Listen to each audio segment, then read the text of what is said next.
Welcome back to our latest installment for Zero Waste Action Month. I'm Lee with the City of Missoula. And I'm Shanti with Climate Smart Missoula. And today we're going to tackle one of the biggest issues that I think comes up a lot for us, which is the waste of fast fashion. And it really touches our work on multiple levels, all the way from resource extraction to manufacturing to the emissions for transportation, all the way down to a lot of waste. Yeah, so fast fashion is kind of characterized by cheap prices, changing trends, and the marketing industry around the fashion industry is incredibly manipulative. They change styles on purpose.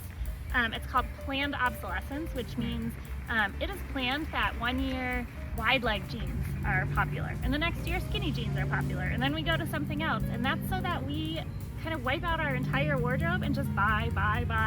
We're buying cheaper, we're buying faster, we're buying more than we ever have in the history of clothes buying through fast fashion.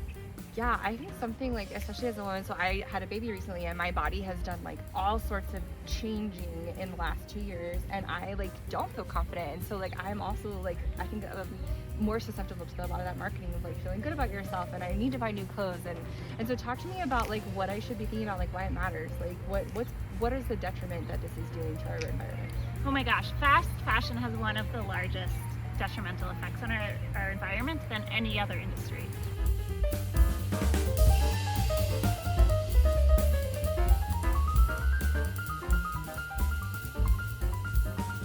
Did you know that the clothing industry is the second largest consumer of water in the entire world? And that producing one t-shirt uses the equivalent of one person's drinking water for 2.5 years. Not only that, but the wastewater that comes out of the textile industry is so toxic and it can never be treated to be returned to our water system, and so that water is all just wasted. Did you know that fast fashion generates more carbon emissions than all international flights combined? Did you know that every second a dumpster full of clothes is either burned or dumped into a landfill? About 85% of textiles worldwide are thrown away. 16 million tons of clothing waste is generated annually in the US alone. Did you know that over 60% of clothing is made from synthetic materials like nylon and polyester that are derived from fossil fuels and never break down? These synthetic materials make microplastics, which is a huge problem. 35% of microplastics in the ocean come from laundering our clothes. That's wild. Like that's really evident that this is detrimental to our environment. We have the stats, you just listed the stats. So why is this still happening?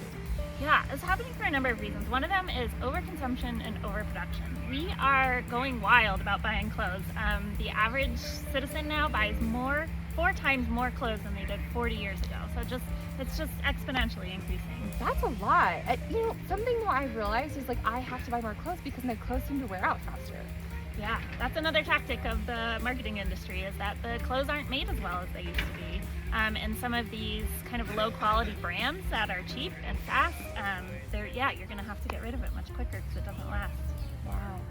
Well, and I would imagine, so you're talking about all these different brands, and I feel like the availability of brands has just exponentially grown because of our global connectivity, and I imagine that like also creates more emissions. Like I can like go online and see an ad and get clothing from a company in China within a few days after ordering it. Yeah, absolutely. There's a huge environmental impact from the global economy of buying clothes from China. So those materials are produced over there and then they're shipped here, and there's just so many emissions associated with global purchasing of clothes, of something as simple as a t-shirt. Wow. So I mean, like awareness is like a first step, right? Of like, what do we do about it? But something that you and I have done about it is today we are wearing thrifted clothes. I think we look pretty good.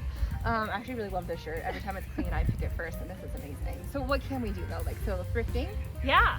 So similar to food waste, one of the ideas is to shop smart.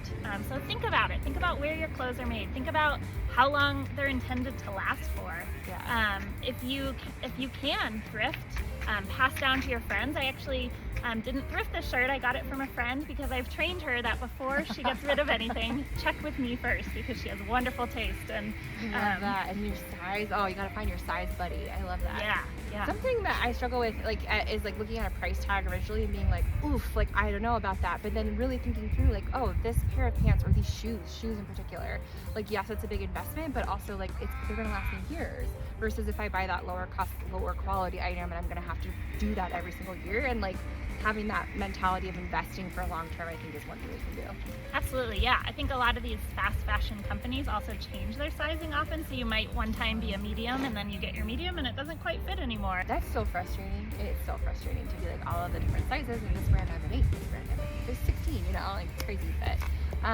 Well, are there any resources locally that we can turn to like know where to get different things? Because like we're talking about like clothes, right? But there's so many other elements of things that we can get used. So where do we find like where to shop?